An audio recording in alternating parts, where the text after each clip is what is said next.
What is going on, everybody, and welcome into another edition of the Unreasonable Odds podcast presented by DraftKings. We're in a little bit of a lull in the summer. NBA has just ended. NFL is around the corner. If you're doing the baseball grind, respect.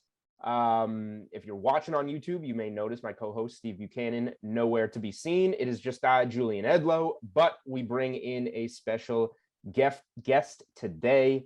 Geoff Sheasby, you can find him on Twitter. You probably know him on Twitter at Old Man Who Bets. He is, as you may know, recently a DraftKings content creator. So look, here we are creating some DraftKings content.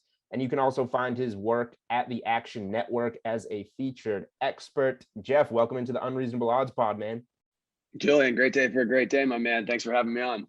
It is a great day for a great day. So let's help ourselves and help some others.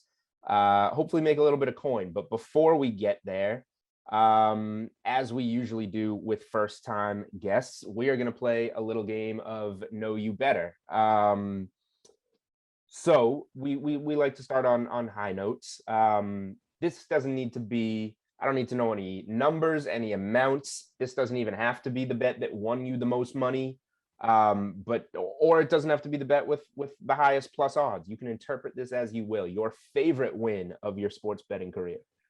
Gosh, I like to think that every win is my favorate win until we hit the next one, right? Bet by bet, we're building here, trying to build a house full of gold bricks. But a good question, man. I think two wins that stick out to me in the recent, calendar year. I hit Georgetown, I think it was plus 150 versus Marquette money line, and then rode them again the next day, plus 260 over Villanova, where they had that epic 72-71 win. And, yep. I got lucky. My roommate went to Seton Hall, so I watched more Big East basketball than most. Seton Hall was getting racked by their big guys. They were playing good ball, good guards, good defense. So I was able to, I think, find that hot streak on Georgetown before anybody else did. And, the Twitter fans were like, really? You're taking money line versus Villanova? They were like a 10-point dog. And I was like, we really are. I remember I had the points, but respect. Yeah.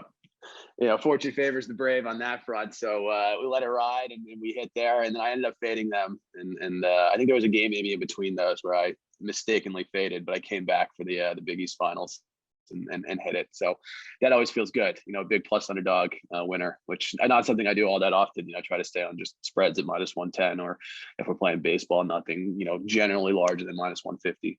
So that always felt good, man. That was a good one. All right, makes sense. Now I got to take you down the opposite end of the road, one that none of us love to talk about. But full disclosure, we exchanged some notes before the show, and I happen to be on one of your all-time worst beats, which makes it twice as bad.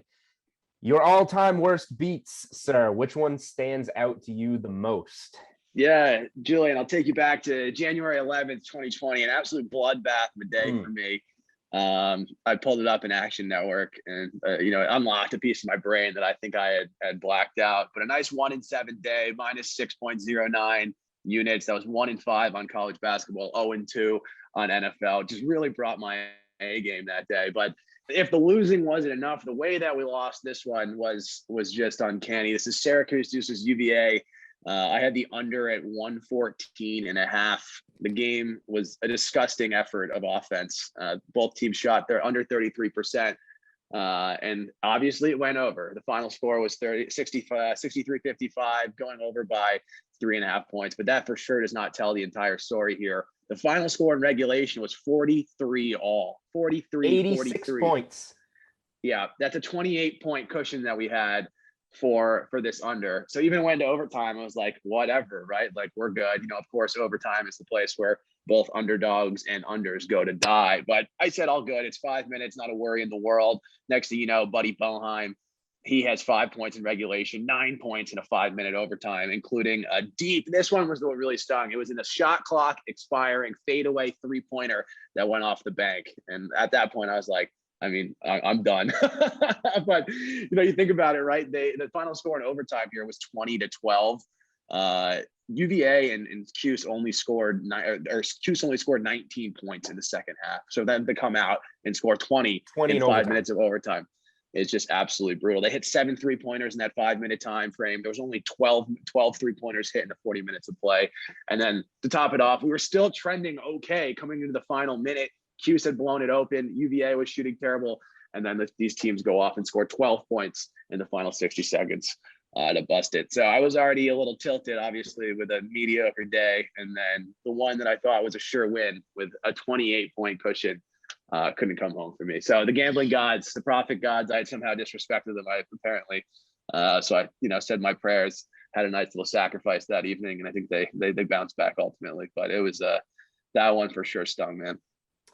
Yep, we've heard some bad ones on this show. I've brought up some of my bad ones on this show. And I forgot about that until you sent it to me, and then I was reading it and I was like, oh yeah, I bet that under pretty big, and was just calling it a win at halftime. It was a win. Mm-hmm. And then, like you said, when it went to overtime, I was like, it's still gonna win. We just can't go to double overtime. I forgot about that stat you brought up though. Cuse had 19 points in the second half and 20 points in the 5-minute overtime. Yeah, just blasphemous, honestly. I mean, that one left me shock and awe for sure. And Syracuse, honestly, for me, is one of those teams that I feel like I bet wrong every time. They play that funky zone, and like teams that I think will ball against it don't, and teams that I think will tank against it ball. So I've put Cuse on the short blacklist, at least for the coming into next season. But I think they're eventually getting rid of Boeheim, right? And so who knows? It might be a new ball game. Maybe I could start betting on Cuse again. Yep, I'll give you real quick. One of my worst bad beats of all time is college basketball, a college basketball void that will live with me forever. 2020 college hoops, DraftKings Sportsbook offered some really cool markets, including to be a 1 seed, to be any of the 1-4 1 seeds. When it came out, I thought some stuff was mispriced. I made a pretty big bet on Kansas plus 250 to be one of those 4 number 1 seeds. As the season progressed, as we were getting into the week before March Madness, Kansas was going to be the number 1 overall seed in the tournament. The odds when they closed on DraftKings Sportsbook were minus 2,000 for Kansas to get a 1 seed. And you know what happened in 2020? We didn't get a March Madness. We didn't get a bracket. COVID hit. Void the bet. Refund me of a no-brainer plus 250 winner. I've never been more mad to just get my money back. Right. Yeah. Break even, not even a loss. But I mean, talk about closing line value, right? That thing's over at minus 2,000. I mean, probably the best closing line value I have ever got. Yeah. But of course it doesn't happen. I remember that season as well. I had, I go to the Big East tournament every year. I'm here in New York City. And I had St. John's first half in game. So I was able to cash the first half because they played the first half. That bet went through. And then everything else was there from void. So I was 1-0 on college basketball postseason, undefeated. My whale play, best better in the world. You already know. Can't go better than 1-0. Yeah, exactly. All right. So when you are getting into bets, I know you're a big numbers guy. What are some of your? This can be for any sports, whatever. What are some of your favorite trends or numbers that you're looking to back, and what are some numbers that kind of jump out to you that are some of the biggest red flags, I guess, in your sports betting? Sure, man. Definitely differs by sport. Football, I ride the Football Outsiders DDOA metrics, which is an efficiency stat, essentially taking away, overall output on the field, what actually happens, what should, looking at offensive, defensive efficiency, and then trying to map what a line in my head should be. Don't have any specific statistical models there outside of kind of the eye test. But I generally drive that to figure out if I think a team is overvalued, undervalued. I'd say baseball is definitely where I'm stat heavy the most. I look at a combination of weighted on base percentage, isolated power, fielding independent of pitching, and just kind of figuring out, positive or negative regression stats, mainly around pitchers, and then try to find kind of where the value is there. But I think kind of the process is the same. I give a quick ocular pat down of the overall board, try to figure out, what kind of fishy lines are looking, and then always just kind of ask the why. I think that why is ever changing. You never know who's undervalued or overvalued based on Vegas, but those quote trap lines, some people say they don't exist. I think that's just a great spot to go a little bit deeper and try to uncover a trend that is hitting. I think In terms of like sweeping trends, I think MLB was really interesting last year. Obviously didn't translate as much into this year, but with teams playing like 13 games in 14 days, bullpens more often than not were wildly depleted, and we were seeing more single and double A pitchers than we ever have. So I was able to crush the second half of the shortened season last year, but just by essentially hammering overs. Even if your starter was throwing 0 runs through 5 innings, it was almost guaranteed that the bullpens were going to allow like 4 to 6 runs cumulatively. So that was a wildly profitable pivot. And then this year, I think we kind of saw the opposite with baseball, right? All of a sudden, people have stickum or whatever on their hands. Pitchers are at an all-time best, and unders were crushing it.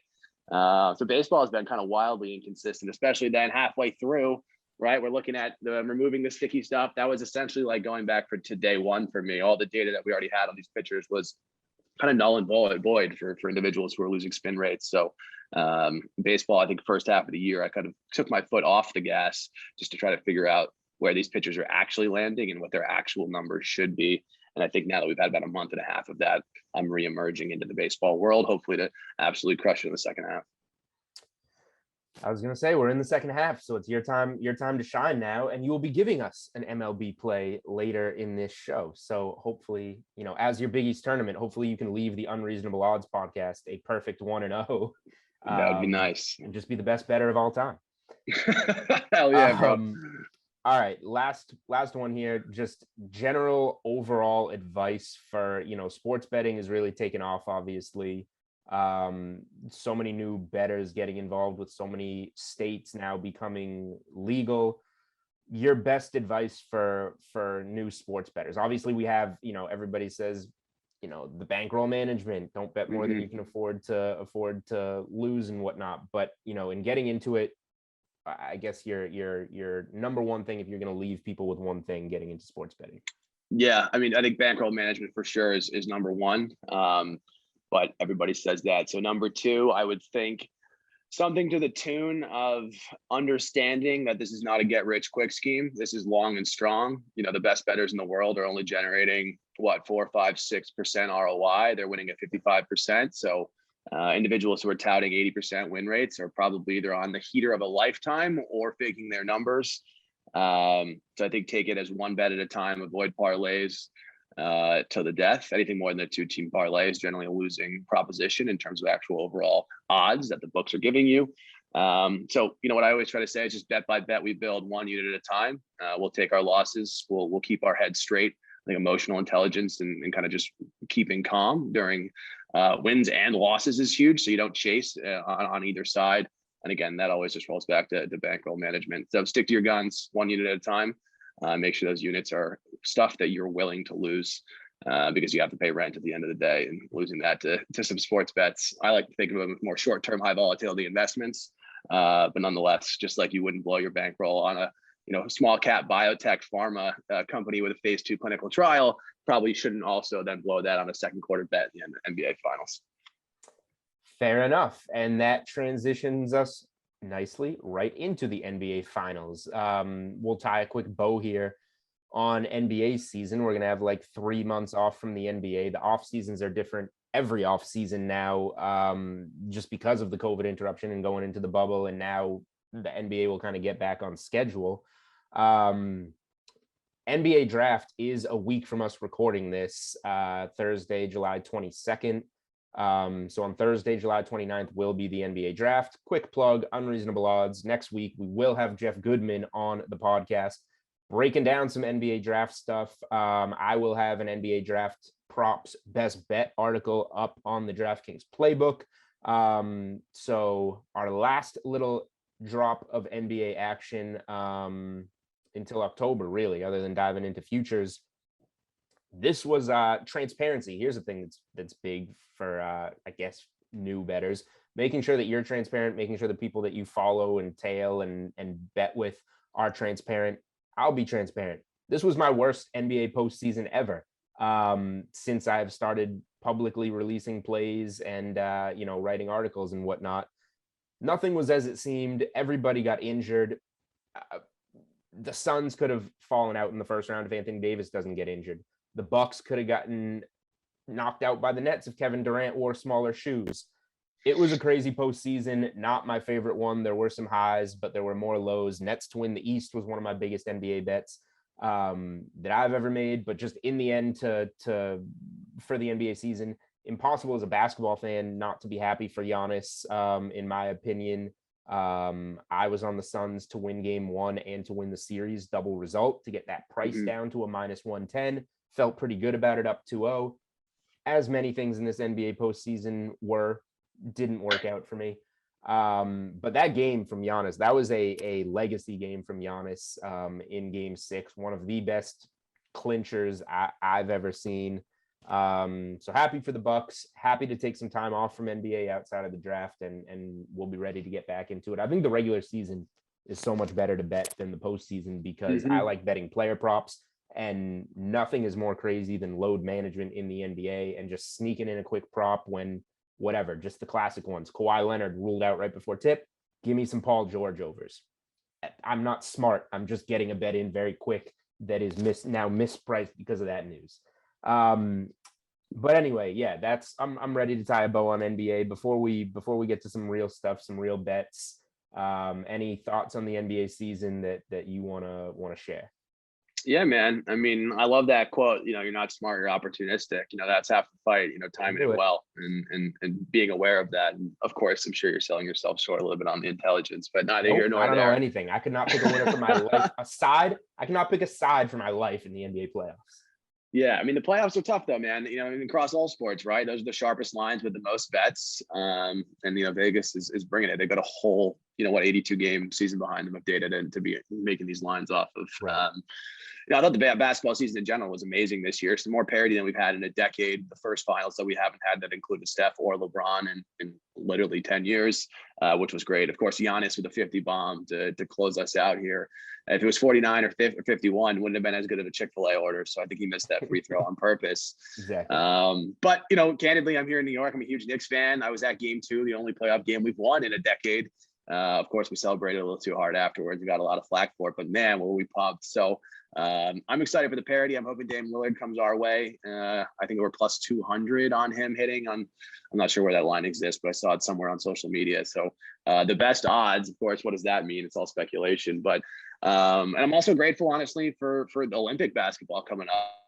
We of course don't have the NBA for a while, but we will have more pretty high quality hoops. Team USA hasn't looked particularly strong by any means. I think they dropped from, I think it was like a -1,000 favorites, like -300 to win the gold. So, yeah, never love laying that much juice. But in terms of being opportunistic, if there was a buy low on Team USA, you'd think that it's right now. So it could be some value on that. But nonetheless, great season, a profitable season, which was huge. I did player props for the first half of the season. I was up about 15 or so units. Just 1 unit at a time, obviously a grind. And then honestly, I didn't bet really at all for the second half of the season. I thought that the props I was betting the lines were tightening up. It was becoming more of a coin flip. So baseball was starting, took a little time off from betting. At the end of the day, we need to be rested and recovery. Have a little load management, just like these NBA players. But nonetheless, a great season. Can't wait for next. I am very ready for 3 months of load management of me betting basketball. But like you said, the player props, that's where it's at for me when it comes to NBA. And one of the things that I learned this season down the stretch is, like you said, once that data comes in, the numbers are harder and harder to bet. So making those opportunistic player props in certain spots, generally when injury news is involved, is something that I've told myself I'm gonna do more of next year. I don't need to bet whatever big Lakers Bucks game. I don't need to bet Lakers -3.5 and my favorite prop. I'll just put 2 units on my favorite prop and be a little bit smarter with my money. So that's something that I'm trying to do to better myself next season. But we're tying a bow on basketball, and we're moving on to a little bit of baseball right now. Baseball is a grind. As I've said on a few different platforms, this is my 6th year at DraftKings. This is my first summer not covering the MLB in terms of having some articles or anything of that sort. So I'm kind of, I did a lot of basketball. NBA ran later, which played a role in that. And football's right around the corner. So I'm pumped doing some NFL and college football futures type of stuff, prepping for week 1s. And we're going to close out the show with football.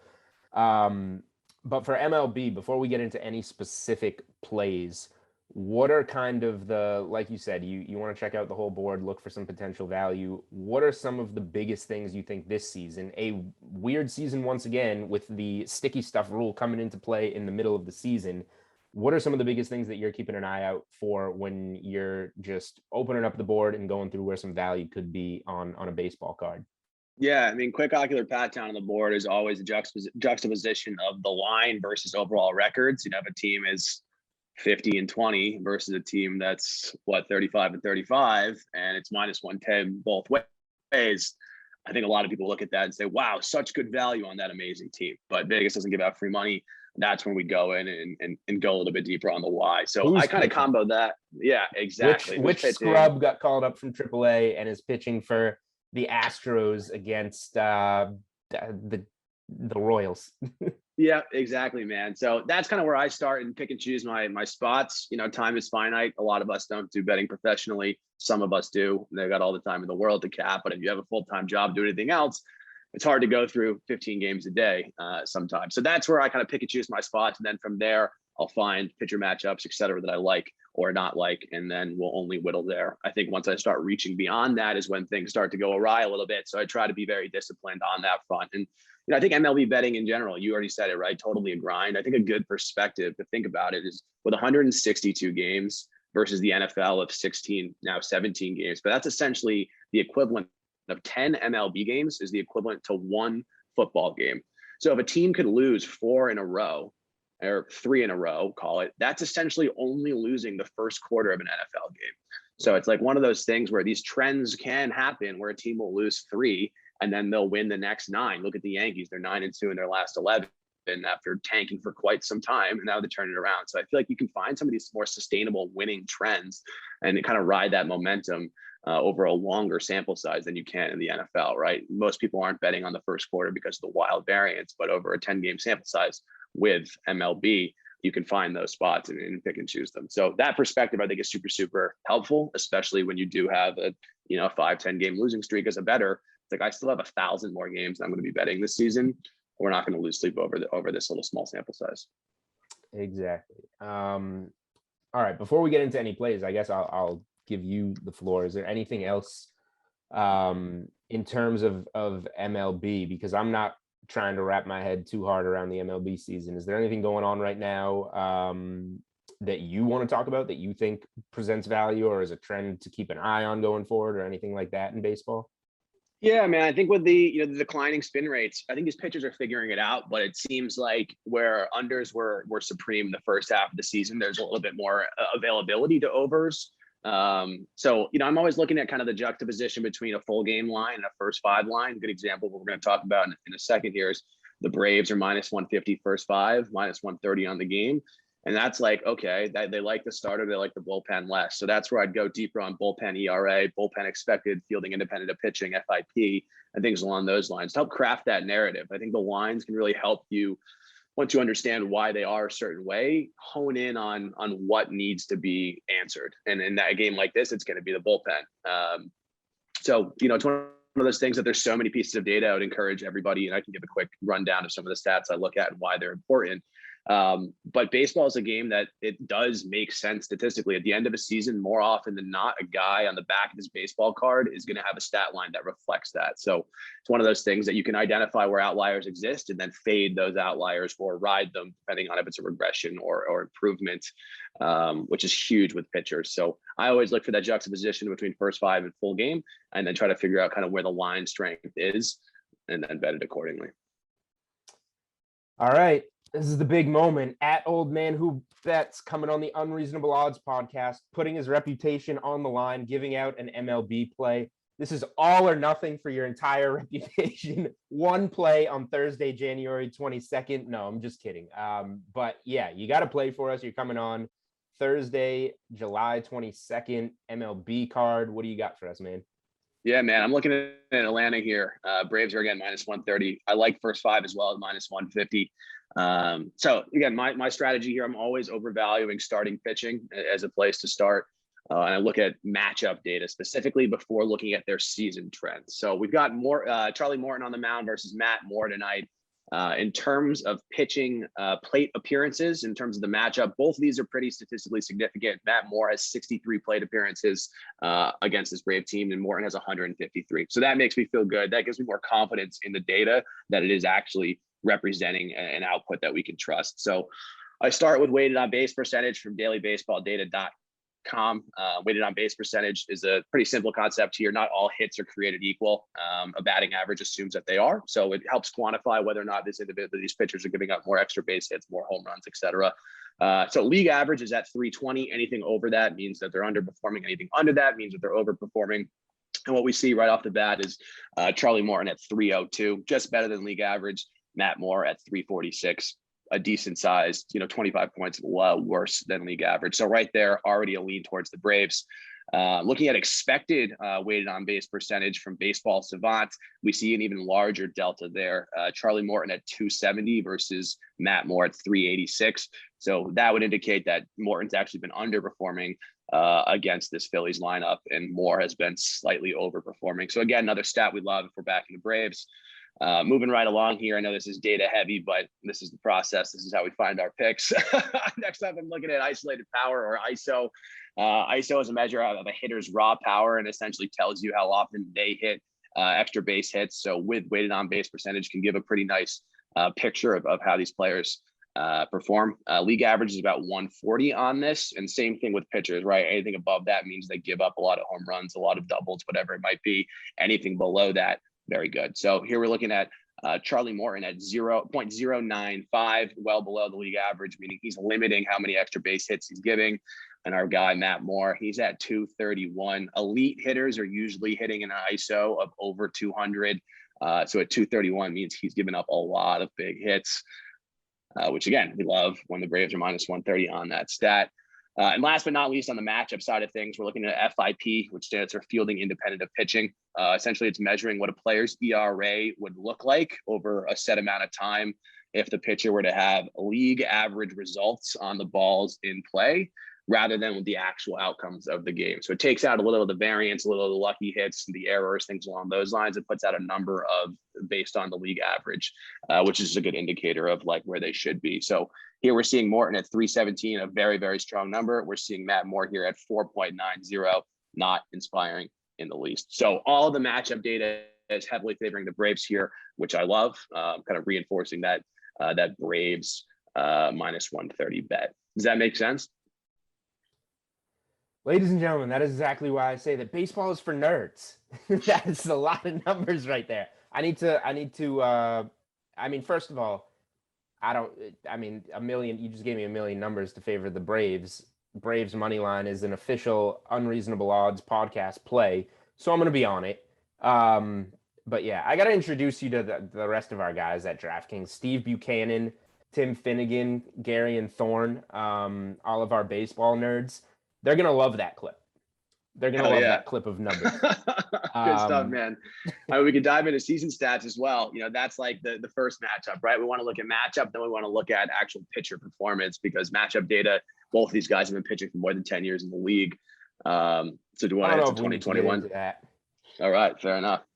I blacked out there. Did we get into bullpens?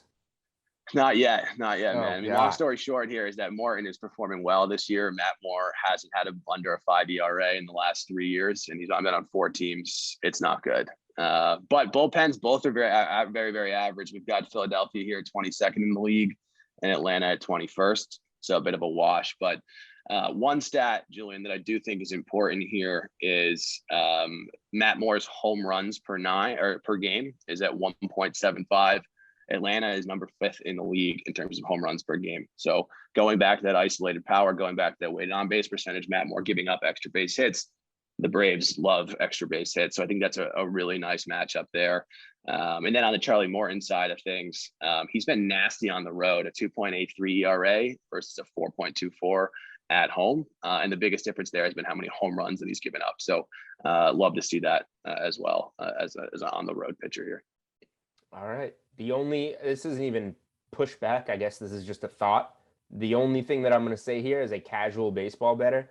There is nothing worse than capping the starting pitching matchup right and winning the first 5 but taking the cheaper price on the game and losing the game based on, I like where you're going. Like the bullpens are both just neck and neck, a little below average. But I hate leaving things up to bad bullpens if the Phillies bullpen just happens to be better than the Braves bullpen tonight. But as you are also saying, this is a season-long grind, and playing the minus 130 on the money line over the minus 150 on the first 5 over the course of the season probably works in your favor. Yeah, I think it should be all right here. And, like at the end of the day, I'm going to be playing the first 5 minus 150 as well. But even looking at like run differential here, you got the Braves at plus 25, you got the Phillies at minus 11. So that's with about 100 games under our belt. So, again, we're hoping for that sample size. I do think the stronger play of the two is probably the first 5. I think the line reflects that, obviously. But because the bullpens are equally as tumultuous, AJ Minter just got sent down after blowing like 3 games in 3 days for the Braves. So they've got some new guys taken into the 8th. I think it's Luke Johnson, I want to say, who's been pretty good. So I feel like this maybe is a hot take, but I want to say that the Braves bullpen is trending up, or at least it's trending new, which I appreciate. And of course, it's a circus in the Phillies bullpen, and it has been for the last couple of years. And that's where those overs really come to play, not because of the starters more often than not, but because these bullpens, if they throw strikes, are generally then resulting into big hits. So always a good time for sure. All right, one more quick question on this one. So when you said that you're going to back the first 5 as well, but we're also giving out Braves full game money line. How do you kind of distribute units there when you're going same game, same side on the first 5 and the full game? Yeah, for me, it's just gonna be 1 unit each. I'm more or less a flat better. Well, rarely, I would say probably 98.5% of my bets have been 1 unit. And then the rest are generally below that. Some half unit plays like early season when the data's not there. But I don't get too crazy with my units. I'm never dropping a 5 unit whale or a 10 unit nuclear play, undefeated 80-0, none of those. So just 1 unit at a time. We'll take our medicine if we lose. We'll grind our way to profits if we win. And again, long and strong. This is an investment strategy, not a get rich quick plan. I dropped a 5 unit whale once on the Nets to win the East. Always feels good, but it sounds like the rest of the season was pretty solid. So you're a good regular season. Money there.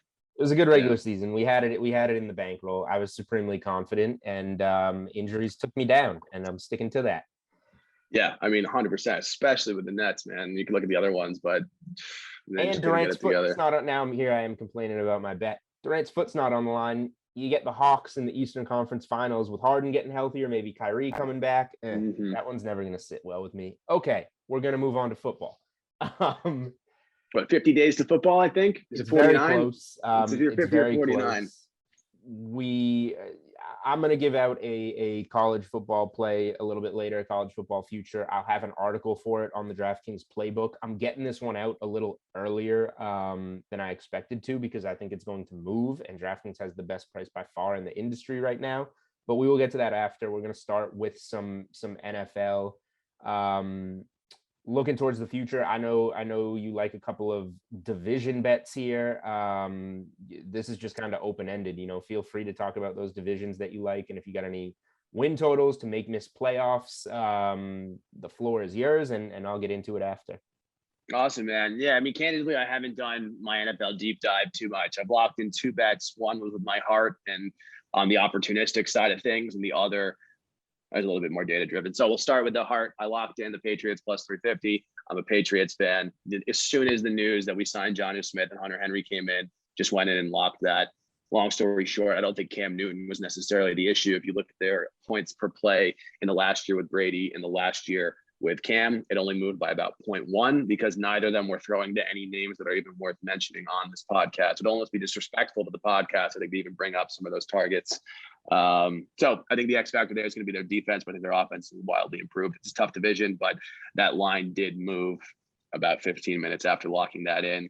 And that was on March 16th. So plus 350 there. But I do like Washington to win the NFC East here at plus 170.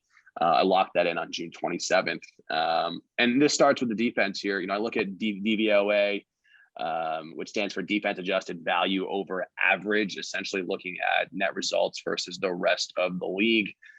Just a way to kind of standardize, how the outputs of these outside of looking at like points and things along those lines. So when we look at their defensive DVOA, they were number 3 in the league last year, which I absolutely love. 2 against the pass, 11 versus the rush. And we look at the teams that are also in this division with that same stat.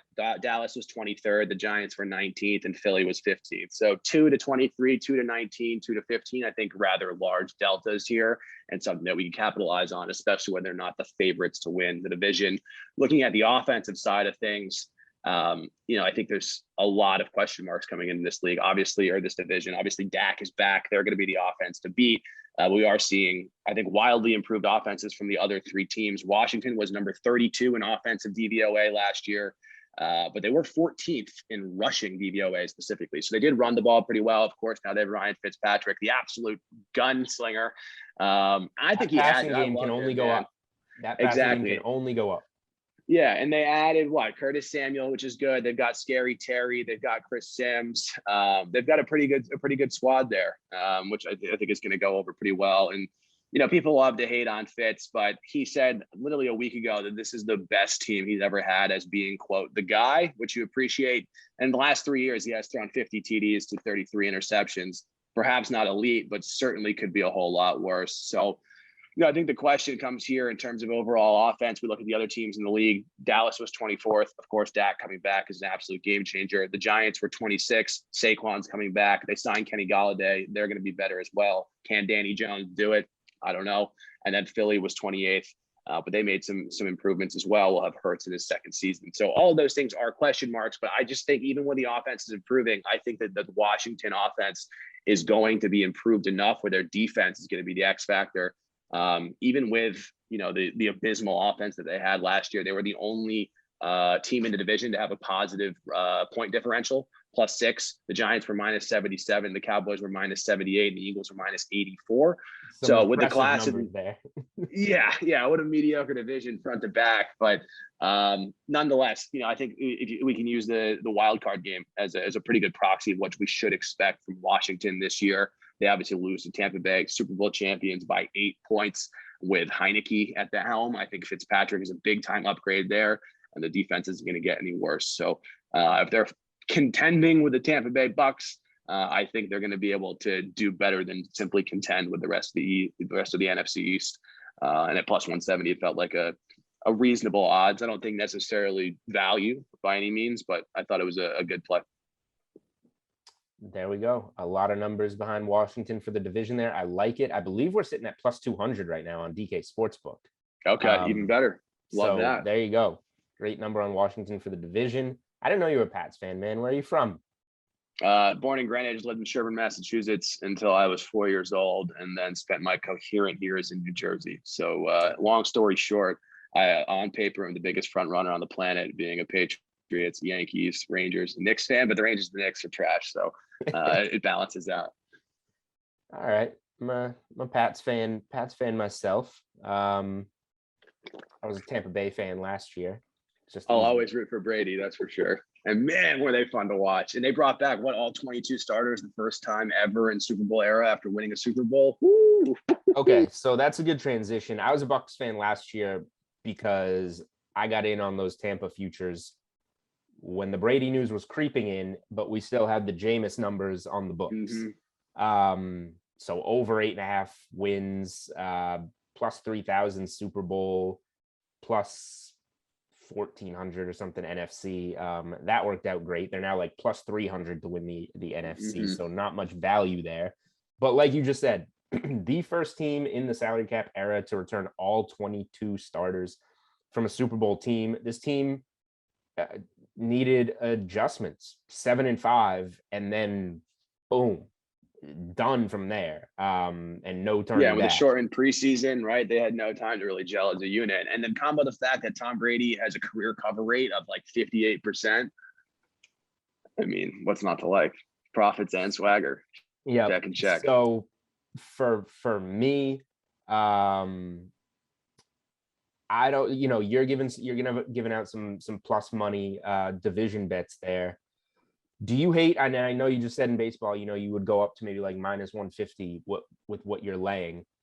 I'm seeing a lot of 200s out there. DraftKings Sportsbook is showing it recently moved from minus 160 to minus 170, Tampa to win the NFC South.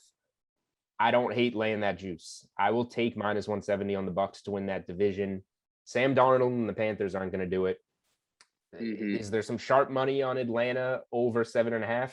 Yes, but they're going to win 8 or 9 games if they go over that total. And one of my other bets here, I'll give you a 2-1. Saints to miss the playoffs at minus 115. I think the drop off to Winston will better coaching help him, perhaps a little bit, but let's remember this dude was a turnover machine in Tampa with or without Bruce Arians coaching that offense. So the Saints minus 115 to miss the playoffs. That win total is set at 9. Tampa's all the way up at 12, so they have a 3-win edge just in terms of expected win total on anybody in the division. I don't, outside of a Brady injury or significant injuries on both sides of the ball, I don't know how this division isn't theirs, and I will lay the 70 cents with confidence that they will do so. Yeah, I think that's a great bet, man. And again, it's only juice for losers, right? You look at net point differential last year. The Saints were leading the division at plus 145. The Bucks were right there at plus 137. And then combo the fact, of course, that you said it, they sputtered out of the gate. They got smacked a few times, which obviously didn't help that point differential. But the Falcons, I don't know. I mean, they're serial underperformers. They lose Julio Jones. They were minus 18 in terms of net points last year. The Panthers were minus 52. I like Sam, New York guy, but I don't think he's going to be the X factor to really turn it around for them, especially after they lose, Curtis Samuel, who was like one of the best third down players in the league last year. So I don't mind it. Minus 170 feels good to me. I think you could take that over on the win total as well. You look at Brady's years. I mean, they got 11-5 last year with zero chemistry. I think what's really interesting, if you look at but it was Aaron Rodgers' stats. I forget exactly what they were, but year 1 into year 2 with a new coach, new offensive coordinator, his stats with Brady in year 1 almost identical. Fast forward to last year, of course, Aaron Rodgers puts up some of the best numbers of his career. Now we've got Brady in a new system year 2. I think it's going to be, perhaps 07 all over again. I think they're going to be just an absolute greatest show on turf, Kurt Warner style. I don't know if they have turf down in Buffalo or in Tampa Bay, but I think it's going to be absolute fireworks. Yeah, it's hard not to like the Bucks with the starters coming back with one of the easier schedules. And going back to last year, they lost the 2 regular season games to New Orleans before beating them in the postseason.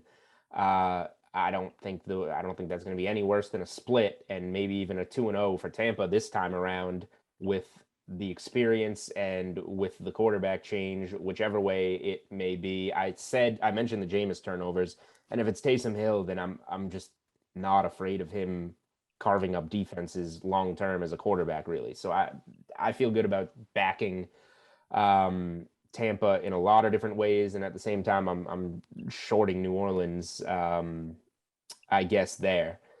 So before we wrap NFL and I give my college win total bet and we get out of here, anything else NFL that kind of jumps to you, whether it's a win total, whether it's a week 1 play, whether it's something down the line that you want to look at, like on the DraftKings Sportsbook, Tampa Bay -3 on Sunday Night Football in Foxborough against the New England Patriots, which I will take my money and bet against our New England Patriots because Tom Brady's going to win that game in Foxborough. Because he showed last year how much more important he is than Bill Belichick when it comes to the Bill versus Tom thing. So there's my take. Tampa heavy show for me all of a sudden. I didn't know this was happening coming from me. But yeah, anything else NFL related that you want to bring up that you're looking at? Nothing yet, man. We got another 50 days. Stay tuned. We'll have more plays. We'll have week 1 plays. We'll have more futures, but slow and steady. And a lot can happen. We just saw Cam Akers tear his Achilles before preseason even started. So I don't feel the need to really rush all these bets, even if I'm then getting, perceived lack of closing line value. I'd rather have more data under my belt and make a smarter bet. All right. I like it. Nice and easy. Pump the brakes a little bit. We got plenty of time to get these bets in. Okay. Before we get out of here, I have a college football win total that I have bet. that I'm releasing an article on, before the end of the week, probably on Thursday, July 22nd, it will be out on the DraftKings playbook. I thought I was going to get to this later, but it's been gaining a lot of steam. I was on a radio show this week where this win total was brought up, and it was brought to my attention that DraftKings was the only place to get the best price. We're going to the SEC. We're going to the Arkansas Razorbacks. We're going to under 6 wins, priced at -110. Here's the deal with this play. First of all, I'm not even going to talk about football. I'm going to talk about pricing across the industry. Nowhere else in the industry right now is hanging a 6. They're all 5.5s. So if this does get to 6 where everybody else is a loser, guess what? You push it on DraftKings Sportsbook, you're going to get your money back. But we don't want to push. We want this to be a winner. We're just playing it safe with the 6 there. These are 5.5s. You can find some 5.5s under at like -125. So getting -110 on the under 6 is an absolute steal. Here we go. Arkansas Razorbacks football schedule. I'm bringing it up right now. Let's start with the 3 wins because I want to, transparency here. Let's give them their wins. Open up with Rice. That's a win. Saturday, September 18th, Georgia Southern. That'll be a win. There's also a University of Arkansas Pine Bluff on the schedule. Of course. Those teams aren't going to beat an SEC team. That's not going to happen. Those are 3 wins for the Arkansas Razorbacks. Give you those. There are also 5 absolute losses, in my opinion, where this team that went 3-7 last year, that every magazine I've read has, projected Arkansas to finish 7th, last place in their division in the SEC. There's no way they're going to win these games. September 25th, at AT&T Stadium against Texas A&M, a team whose win total is set at 9.5, a team that some think can compete with Alabama, even though they won't. I'm a big Bama guy, but a good team in the SEC, compete for a playoff spot. They're not going to get it, but they're going to be good. Lose to A&M. The next week at Georgia, no chance. You're losing that game. The next week at Ole Miss, maybe a little bit closer, a team with a win total set at 7.5, but Matt Corral, best quarterback in the SEC by a wide margin. Ole Miss, a team that I like a lot. November at LSU, that's going to be a loss. LSU bringing back almost all their starters off of a bad team, coming off the Joe Burrow whatever that was, undefeated team. This is a bounce back year for LSU. LSU is going to be heavily favored in that game. And then I don't even need to talk about at Alabama on Saturday, November 20th. That's 5 losses. So we're at 3-5. That means that they have to win all the rest of these remaining 4 games to go 7-5 and make this bet a loser. Saturday, September 11th, Texas. That's going to be a tough game, even with a down Texas team. Saturday, October 16th, Auburn. 7.5 win total team. Tough game if they can grind that one out. Saturday, November 6th, Mississippi State. A similar team, win total around 6.5. Probably supposed to be better than Arkansas, but it's a game. Ending the season on a Friday night against Missouri. Win total from Missouri set at 7, projected above them in the SEC. Can they win any of those 4 games? Of course. They need to win all 4 to lose this win total. This team's going 6-6 at best for a push, but I would be shocked if they don't land on 5, maybe even 4, and cash this one. So we're putting it on the books. Official play, Arkansas Razorbacks football. Under 6 wins at -110 on the DraftKings Sportsbook. Lock and load, baby. I know you're not a college football guy, but did I at least present? You're not a college football guy. I at least presented my argument well. It felt good. I think isolating it and having to win those 4 games, and I was thinking the same thing, being more of a fan of college football than an investor. But I was like, 4-0 here doesn't seem likely by any means, especially with 2 coin flips. So yeah, I think an astute analysis right there, Julian. All right. I appreciate that. I think the two tougher ones are early too. Like you lose that Texas and Auburn one. Now we're in mid-October and we're feeling good about this one. So I think this one for gets sure. there. All right. We just ripped through a whole lot of sports betting talk. Gave out plenty of plays that hopefully work for you guys. Geoff, it was awesome to have you on, man. People can find you on Twitter at oldmanwhobets.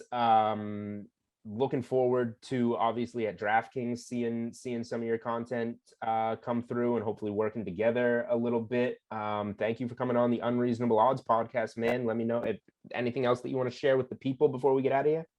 Yeah, man. I appreciate the time. Great chatting. Hopefully the first of many. And again, it's a great day for a great day. Let's cash some tickets here. Boom. Let's go Braves. Let's go Bucks. Let's go a lot of other teams. Let's not go Arkansas Razorbacks. Let's make some money here on the Unreasonable Odds podcast. For Julian Edlow, for my co-host that's not here today, won't be here. Next week when we do the NBA draft with Jeff Goodman, won't be here. The week after when we do college football with Bill Steele, that'd be Steve Buchanan. But I'll sign off for both of us. Thank you guys for listening in to the Unreasonable Odds podcast presented by DraftKings.